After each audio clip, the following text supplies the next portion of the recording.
स्तंभ है यहाँ के, तप सेवा सुमरन के, उन सभी को मेरा बारंबार प्रणाम। और इस यौगिक सभागार में जो आप सभी स्वास्थ्य मनीषी पधारे हैं, आप सभी को मेरा कोटि कोटि प्रणाम। सबसे पहले तो आज मुझे, जैसे बाल मुकुंद जी ने आदेश किया है कि अनुभव साझा करना है, मैं अपने बारे में थोड़ा बता दूं, लेकिन उससे पहले एक सवाल, कैसे हैं आप सब लोग? बड़ा मन था पूछने का, इस मन से एक साथ सभी से पूछ लिया इस बहाने। मैं जयपुर की रहने वाली हूँ और मैं, मेरा पूरा परिवार, पिताजी, माताजी, मेरा भाई छोटा, हम चारों भी पिछले 4 साल से इस साधना में लगे हुए हैं। साधना की शुरुआत अगर करें तो उससे पहले मैं श्री रामचरितमानस साधना की विद्यार्थी तो हूँ ही, लेकिन मैं मनोविज्ञान की विद्यार्थी हूँ। मैंने मनोविज्ञान में एमएससी किया और साथ ही साथ मैं अयंगर योगा ट्रेनर भी हूँ। तो मैं सर्व सुखम नामक एक संस्था चलाती हूँ जयपुर में। और मेरे एक भाई साहब आए हुए हैं जयपुर से, योगी मनीष भाई, आज प्रोग्राम में पधारे थे। उनको मैंने विशेष निमंत्रण दिया था कि कांकरौली में कैंप है, क्योंकि जयपुर में भी हमारा कैंप कुछ समय बाद होगा, तो इसलिए कम से कम इस साधना को आके सुने। तो अब बात थी कि साधना में जुड़ाव कैसे हुआ। इस साधना का जुड़ाव, मुझे ऐसा लगता है कि मैंने साधना को चुना नहीं था, ये मेरे दिल से आप लोगों को एक है, विशेष रूप से नए लोग यहाँ जो पहली बार आए होंगे, आज मैं सिर्फ आप लोगों से ही बातचीत कर रही हूँ। क्योंकि आज से 4 साल पहले जब मैं पहली बार इस कैंप में आई थी, तो मैं किसी राजस्थान के कैंप पे नहीं गई थी कि जो 60 किलोमीटर दूर हो या जो 200 किलोमीटर दूर हो। मेरा पहला कैंप सिर्फ 17 घंटे की यात्रा का था, जब मैं राजस्थान से जलगांव गई थी। और उसको जाने का विशेष रूप से कारण ये था कि जब मेरे घर में हमारी इकलौती बुआ जब स्टमक कैंसर से शांत हो गए, मेरे नाना जी जब लिवर कैंसर से शांत हो गए, तो हमारे घर में एक बड़ी उदासी थी कि क्या कोई इलाज नहीं है। तो इस प्रकार के जो विचार थे वो हमने ब्रह्मांड में भेज रखे थे कि क्या कोई ऐसी पद्धति है जिससे ठीक हुआ जा सके, या कोई ऐसा तरीका है जिससे हम स्वास्थ्य वापस अर्जित कर सके। तो आप मानेंगे नहीं, मेरे पिताजी इस खोज में थे। आज वो इस कैंप में भी नहीं आए हैं, लेकिन अगर मैं यहाँ बैठी हूँ तो सिर्फ मेरे पिताजी की वजह से ही, उनके आशीर्वाद से ही बैठी हूँ।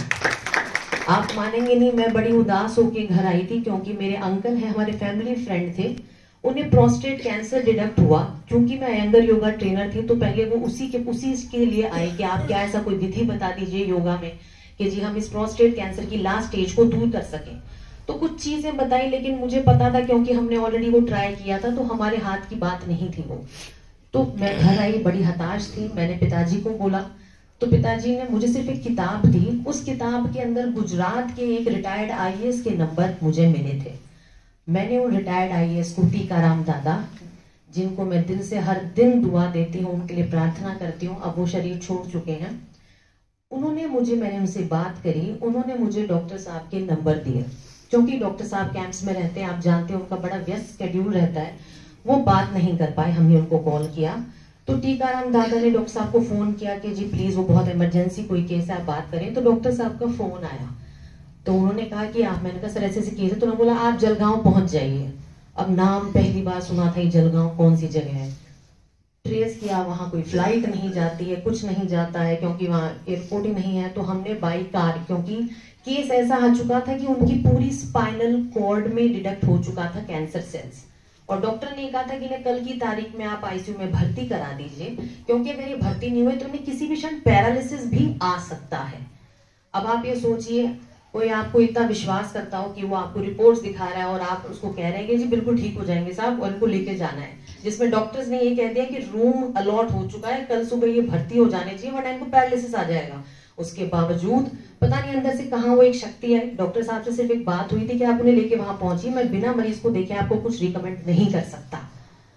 आप मानेंगे नहीं, मैं सुबह 6 बजे चली थी इनोवा गाड़ी लेके। पूरे रास्ते उनको अंगूर वगैरह जो हमें कुछ बताया गया था, टीकम दादा ने उन्हें खिलाते गए, उनको सुलाकर लेकर गए। हम रात के 12:30 बजे जलगांव पहुंचे, और ये बोलकर मैं उनको लेकर गई थी, एक डॉक्टर साहब से हम मिलने जा रहे हैं जो आपको कुछ ऐसा कुछ खिलाएंगे कि आप ठीक हो जाओगे। चूंकि वो पंडित परिवार से थे, अब आप सोच सकते हैं कि ब्राह्मण व्यक्तियों को भोजन कितना प्रिय होता है। और जो जलगांव के हम कैंप में गए थे, वो उपवास शिविर था 3 दिवसीय। अब वो जाके सुबह से मुझसे नाराज कि यहाँ तो कुछ मिलेगा ही नहीं। मैंने कहा दोपहर में दे देंगे अपन को, आप विशेष हो, बाहर से आए हो, यहाँ के लिए ये रूल है, अपने लिए नहीं है। हमने पहला दिन निकाला, दूसरा दिन निकाला, तीसरा दिन निकाला। डॉक्टर साहब से हमने रिकमेंडेशन लिया, जैसे कि आप सभी लोग लेते हैं, हमने भी लिया। उन्होंने सिर्फ हमें ये लिखा कि आप 21 दिन का अपक्वाहार कर लीजिए। अब ये सबसे बड़ा चैलेंज आ गया कि ब्राह्मण परिवार में अपक्वाहार भोजन, जहाँ जिनके घर में हमेशा पूड़ियाँ दोनों टाइम बनती थी, अब वहाँ एक चैलेंज आ गया कि मुझे ही करवाना है। अब मैं मेरे घर से उनके घर रोज 12 किलोमीटर जाती, रोज आती, बना के उनको देकर आती, उनको फिर वहीं बैठ के खिलवाती, फिर वापस आती। ये हमने 21 दिन तक एक प्रयोग किया, जिसमें ईमानदारी से मुझे विश्वास नहीं था कि जी ऐसा कुछ होने वाला है, लेकिन एक प्रयोग था, क्योंकि हमारे पास इसके अलावा कोई ऑप्शन नहीं था। क्योंकि डॉक्टर्स ने कहा था कि आप तो एडमिट हो जाइए, और एडमिट हो गए, पता था कि ऑपरेट, क्योंकि वो ऑलरेडी इससे पहले 3 प्रोस्टेट के ऑपरेशन करवा चुके थे, और डॉक्टर्स ने कहा था कि अब चौथा ऑपरेशन भी हो नहीं सकता, तो जब तक चल रहा है चल रहा है। और हमें तो ये भी बोल दे कि जो पसंद है साहब खिला दो, और उसकी जगह अभी नई सिचुएशन खड़ी हो गई थी कि जी कुछ भी नहीं खाना है, सिर्फ जूस ही चलेंगे। तो हमें कुछ विशेष प्रकार के डॉक्टर साहब ने जूस बताए, और जूस के साथ हमने वो करना शुरू किया, उनके साथ साथ मैंने भी करना शुरू कर दिया। 21 दिन के बाद हमें हिसार में वापस से दिखाने के लिए हमें जाना था।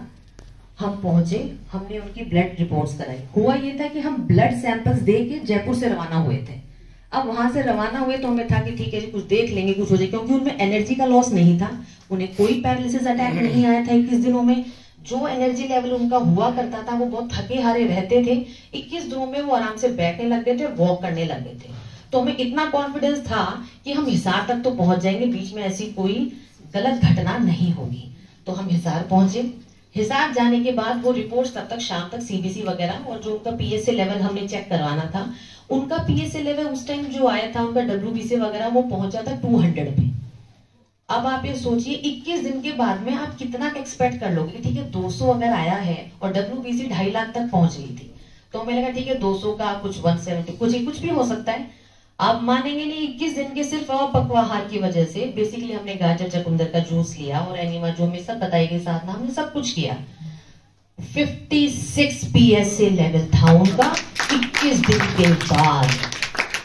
मतलब मुझे यकीन नहीं था, क्योंकि मैं साइंस की स्टूडेंट थी, मैं साइकोलॉजी की स्टूडेंट थी। उस टाइम मुझे सबसे पहले एक बड़ा झटका लगा, मैंने कहा ये हो क्या गया, सिर्फ जूस पीने से ये काम हो गया।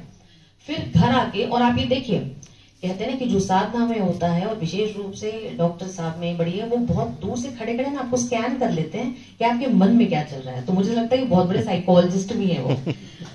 आप मानेंगे नहीं, मैं दूर खड़ी थी और मेरे खुशी की कोई सीमा नहीं थी जब मुझे रिपोर्ट, और हम क्योंकि मेरे पिताजी डीआईजी पद से, पुलिस पद से रिटायर हुए, तो हमारे घर में क्या डबल हर चीज को क्रॉस कंफर्म करने की आदत बन जाती है। घर में सीखा हुआ है, देखा हुआ, तो इसे आदत है कि हर बात को डबल बार चेक करवा। हमने जो रिपोर्ट्स कराई ना, उस पर यकीन नहीं किया, क्योंकि डॉक्टर साहब का सत्र शाम वाला था, तो उन्होंने कहा था रिपोर्ट चेक करा देना। हमने वापस किसी लैब से, पैथ लैब से, बीलाल लैब से वापस चेकअप करवाया। हमें लगा क्या पता 66 गलत प्रिंट आउट तो नहीं आ गया कहीं, तो वापस चेक कराया, तो जो 56 था ना वो 54 आ गया। तो मुझे लगा मतलब 56 तो कंफर्म है कि इतना तो कम हो ही चुका है। अब आप मानेंगे नहीं, अब हम रिपोर्ट्स लेके ऐसे खड़े हैं, जैसे पता नहीं कौन आने वाला है, कोई देवदूत ही आएगा, उसको जाके बताएं। तो डॉक्टर साहब जैसे जहां इस हॉल की इतनी दूरी ना, मुझे दूर से, मैं उनको से खड़ी थी और मेरे को दूर से देख के जोर से बोले मिठाई बंटवा दे। और आप मानेंगे नहीं, मतलब इतनी अश्रुधारा बही। मैंने कहा जी इनको पता कैसे चल गया कि मतलब रिपोर्ट में क्लैरिटी आ गई। तो ये आज के, हम तो नए नए खिलाड़ी थे, घुसे ही थे। डॉक्टर साहब का 38 साल का एक वो सेवा का वो है, उनको पता है कि कब कैसे रिजल्ट्स आते हैं। जैसे कल भी उन्होंने बोला कि कैंसर से आसान कोई रोग नहीं है जो ठीक हो सकता है, जो कि लाइलाज है। और यहाँ पर इस साधना में, मतलब जो भगवान शिव ने ये साधना दी है, मानस योग साधना, जिसमें कि सबसे सरल चीज है, दैट मीन्स ये कोई चिकित्सा पद्धति नहीं है। जैसे जो नए लोग हैं, कहीं जैसे कॉपियां भी लिखा रहे हैं कि जी हम कितने दिन तक खा लें और जूस कौन सा पी लें, तो हम 2 महीने कर रहे हैं फिर छूट जाता है। उसका छूटने का सिर्फ एक ही कारण है कि अभी से दिमाग में ऊपर से आ रहा है कि जी ये खा लो, ये रोटी नहीं खानी और इतना खाना है। अभी हमने उसे दिल से स्वीकार नहीं किया है कि इसकी महत्ता क्या है। महत्ता ये है कि अगर आप, जैसे जब मैंने इसको स्टडी, जब 21 दिन बाद हमें इतने प्रभावशाली रिजल्ट मिले और फिर हमने वापस प्रोटोकॉल जब लिखवाया, तो डॉक्टर साहब ने कहा इसे 40 दिन और कंटिन्यू कर दीजिए। हमने 40 दिन कंटिन्यू किया। आप मान सकते हैं जो एक स्वस्थ व्यक्ति का, जो 20 से 25 साल के लड़के का पीएसए लेवल होना चाहिए वो सिर्फ 5 से 18 के बीच होता है। उनका 17.5 था 40 दिन के बाद। तो ये शुरुआत के 2.5 महीने में ही हमारे रिजल्ट आ चुके थे। मतलब कहा। और फिर जब हम डॉक्टर के पास, डॉक्टर ने हमें बार बार बुलाया भी था, जो कमरा हमारे लिए बुक हो रखा था, जिस कमरे में हम गए ही नहीं थे, जिनको पैरालिसिस होने वाला था, तो जब वहां पर एक बार दिखाई, क्योंकि उनके बेटे भी डॉक्टर हैं वहां के सरकारी अस्पताल में जयपुर में, तो उन्होंने कहा एक बार चल पड़ते हैं, वो सीनियर डॉक्टर मुझे बहुत बार कह रहे हैं। हमने जाके रिपोर्ट्स दिखाई तो उनका पहला सवाल एक ही था, उन्हें कोई मतलब नहीं, उन्हें क्योंकि चीज सुनी भी नहीं हम लोगों ने। आपके जो नए लोग आएंगे पहली बार ही सुना होगा आपने सब चीजें। उनका ये था कि आपने ऑपरेशन कहाँ से करवाया है, बॉम्बे से करवाया है, टाटा से करवाया है, ऑपरेट कहाँ से करवाया? मैंने कहा साहब टाटा से ही करवाया है। तो आप लोग तो कह रहे थे कि पैसा ही नहीं है साहब ये चीज, तो मैंने कहा साहब करवा लिया जब जरूरत था, क्योंकि वो किसी भी चीज में मुझे ही आगे कर देते थे कि जी आप ही बात करो। क्योंकि डॉक्टर को खराबी को मैंने ग्रीन जूस पिला के, गाजर चुकंदर जूस पिला के हमने कर दिया, तो वो एक बड़ी अजीब सी बात हो जाती है, क्योंकि उनका पढ़ाई का रास्ता अलग है, हमारा रास्ता अलग है। अब आप ही देखिए, हमने 2.5 महीने में हमें रिजल्ट्स आ गए, तो हम भी बड़े कॉन्फिडेंट हो गए कि जी कैंसर तो हमने ऐसे खत्म कर दिया। तो हम ढीले पड़ गए। ढीले पड़े तो क्योंकि ये साधना आपने सुना है कि त्रिसूत्रीय साधना है। पहली है तप, जिसमें आप अपने भोजन का, मतलब जो आपका संचित मल है शरीर में, जो भी चीज एक्स्ट्रा है वो मल ही है। आप जब ये उपवास काल में होते हैं या आप ये जो साधना करते हैं जिसमें आप अपक्व आहार लेते हैं, दिन में कच्चा लेते हैं, शाम को पक्का लेते हैं, और दिन की शुरुआत रात्रि भोजन के 12 से 14 घंटे के बाद जब आप क्लोरोफिल फूड लेते हैं जो कि पत्तियों में मिलता है, आप दिन में चटनी खा रहे हैं जिसमें पत्तियां हैं, सुबह जो जूस पी रहे हैं आप उसमें पत्तियां हैं, दैट मीन्स ये सिर्फ ये नहीं, अभी भी हम रट रहे हैं। कई बहनें पूछती हैं इसमें कौन सी पत्ती डाल दूं, इसमें कौन सा जूस बन जाएगा, अच्छा टीबी के लिए कौन सा है, आप समझ नहीं रहे। आपको कोई याद करने की आवश्यकता नहीं है कि मुझे डायबिटीज है तो मुझे सिर्फ सीताफल की पत्ती लेनी है क्या, अगर मुझे प्लेटलेट डाउन हो गए तो मुझे पपीते के पत्ते लेने, आप छोड़ दीजिए ये सब। मैंने पिछले 4 साल में इतने प्रयोग कर लिए, अब तो ये कि जो पत्ती सामने आ जाए आप उसी को ही घोट के उसका जूस बना दीजिए, क्योंकि इसका बेसिक साइंस को समझिए। जिस भोजन में क्लोरोफिल होता है और क्लोरोफिल अग्नि पे जाने के बाद नष्ट हो जाता है, तो इसलिए जब आप 16 घंटे की रात्रि उपवास के बाद सबसे पहले क्लोरोफिल फूड शरीर में धारण करते हैं, तो आपके शरीर की प्रतिरोधक क्षमता, जिसको हम सेल्फ हीलिंग मैकेनिज्म बोलते हैं या हमारी इम्यूनिटी बोलते हैं, वो बहुत बढ़ जाती है। उसका हाल ये कि आपको जुकाम भी नहीं लग सकता। जुकाम भी बहुत बड़ी बात है कि माइग्रेन हो गया साहब, डायबिटीज हो गया, आपको जुकाम भी नहीं लग सकता। मैं मेरा आपको बताऊं एग्जांपल, मैं कोरोना काल में हमने इसको शुरू किया था, क्योंकि अंकल को जब कैंसर डेथ हुआ था उस टाइम कोरोना काल की स्टार्टिंग ही थी, सब जाना बंद, सब कुछ करना बंद। उसके बावजूद भी जो तीनों फेस आए हमारे घर में, हम चारों में से किसी को एक बार भी बुखार नहीं आया, जुकाम नहीं हुई।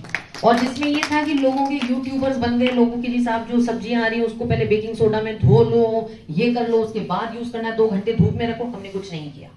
जैसे कल डॉक्टर साहब भी आपको बता रहे थे कि क्या हम ऑर्गेनिक सब्जियां यूज करें, तो डॉक्टर साहब ने कहा बिल्कुल नहीं करवाते। तो उसका विशेष कारण था कि जैसी है आप उसी को उपयोग कीजिए, उसमें भी आपको रिजल्ट ही मिलेंगे। क्योंकि उसका कारण क्या है कि वो जिस ओरिजिनल रूप में है उसी में ही अपक्वाहार में उसके गुण हैं, तभी आपकी बॉडी की इम्यूनिटी रेज होगी, वरना नहीं होगी। पके हुए खाने में शरीर जो भोजन के जो तत्व होते हैं, पोषक तत्व, वो जल जाते हैं। अब आप गाजर खाएंगे, गाजर का जूस पिएंगे तो कैंसर में इंप्रूवमेंट दिखेगा। यही आप गाजर का हलवा खा लीजिए। भाई साहब ने कल बताया प्रोस्टेट कैंसर में कि उनके घर में शादी थी तो उनका पीएसए लेवल वापस बढ़ गया, क्योंकि शादी में गलत खान पान हो गया। तो आप ये देखिए, जब पोषक तत्व सिर्फ कच्चे खाने में, ना कि पके हुए खाने में है। दूसरा, हमने इसके सिद्धांत को, जब हमें लगा कि हमने लापरवाही करी, क्योंकि हम फ्री हो गए थोड़े से माइंड से, तो आदमी लापरवाह हो जाता है। जैसे यहाँ पे भी कई लोग बोले कि जी हमने किया था, फिर छूट गया, फिर शुरू किया, फिर छूट गया। तो उसका बेसिक कारण ये कि हम सिर्फ एक साधना से ही जुड़ते हैं, जो कि हम इसके पहले स्थूल रूप को देखते हैं कि जी भोजन, ये खा लो, ये छोड़ दो, ये लेना है, ये नहीं लेना, इतने बजे खाना है, उतने बजे नहीं खाना। तो हम सिर्फ तप की साधना पर ही फोकस करते हैं। विशेष रूप से ये साधना फेल हो जाएगी आपकी, याद रखिएगा। ये मेरा खुद का अनुभव है, हमारे घर वालों का भी अनुभव है, मेरे सभी रिश्तेदारों का अनुभव है। अगर आपने त्रिसूत्रीय साधना को, जो कि तप, सेवा और सुमिरन, अगर हमने इन तीनों को साथ में लेके नहीं चला तो हम इसको नहीं लेके चल सकेंगे। क्योंकि ये साधना की बजाय, जैसे डॉक्टर साहब ने सुबह भी कहा था, एक आदर्श जीवन, जो आपके लिए सुंदर जीवन की जो रचना है, उसको जीने का एक तरीका है। रही बात जो दूसरा सिद्धांत था हमारा सेवा का, मुझे ऐसा लगता है, मुझे ये सिर्फ और सिर्फ सेवा की वजह से ही मैं इस साधना में जुड़ी हुई हूँ या रुकी हुई हूँ। भगवान की कृपा से कभी कोई जुकाम नहीं था, कभी कोई दर्द नहीं था, लेकिन ये कृपा हुई भगवान की कि ऐसा सेवा करने का जब मौका मिला और हमें जब रिजल्ट्स मिले तो मेरे पूरे परिवार ने ही करना शुरू कर दिया। और सबसे बड़ा चैलेंज आता है व्यक्ति का, जब बात करते हैं जो सुमिरन की कि जो ध्यान में बैठा नहीं जाता। ये हमारे घर में भी चैलेंज था। मेरा भाई छोटा है, वो ध्यान नहीं करता, वो तब हम बनाते हैं वो खा लेता है। सेवा भी जो बताई जाती है, दशांश भी निकाल रहे हैं, वो भी अपनी पॉकेट मनी से निकालता है, सब कर रहा है, लेकिन एक चैलेंज था कि वो जब ध्यान उसे बैठा ही जाता था। इस बात को लेकर लड़ाइयां भी होती थी घर में, तो इसका कोई रिजल्ट नहीं निकला। अभी ऑनलाइन जब मैंने क्लासेस करनी शुरू करी तो पहले मैं सिर्फ जैसे फूड की, इन सब चीजों की, योगा की क्लासेस कराती थी। मैंने फिर इसी ये जो हमारी साधना का जो पद्धति का जो तीसरा स्तंभ है सुमिरन, जिसको विशेष रूप से हमारी जो आध्यात्म प्रमुख है हमारी श्यामा दीदी, उनके मुख से कभी आप सुनिएगा, बड़ी गहनता से और बड़ी गहराई से वो दिल छूने वाले उन जो आदर्शों को बताती हैं, तो सीधा मन में उतर जाते हैं कि इतने बखूबी से, इतने सरल तरीके से भी क्या ध्यान किया जा सकता है, जिसमें कि ध्यान एक बहुत बड़ा चैलेंजिंग टॉपिक है आज के टाइम में, लोग ध्यान कर नहीं पाते। जब मैंने पहली बार उनके मुख से सुना था तो मैंने उसी टाइम इसको करना शुरू कर दिया था। 20-20 मिनट के पूरे दिन में 3 चैप्टर्स करने शुरू किए। उसी का प्रताप था कि जब मैं इतनी ऊर्जा के साथ में, मेरे अंकल के साथ में, मेरे रिश्तेदारों के साथ में जब ये करना शुरू किया तो मेरे रिजल्ट्स बहुत अच्छे आए। इसका एक अनूठा परिणाम ये आया, जिस प्रकार डॉक्टर साहब कहते हैं कि आप करते जाओ और फल की इच्छा छोड़ दो, वो राम जी आपसे बेहतर जानते हैं कि आपके लिए क्या देना है या क्या आपके लिए सर्वोत्तम है।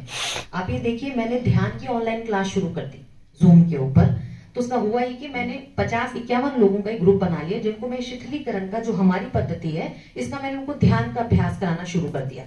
साथ ही साथ बताने लग गई।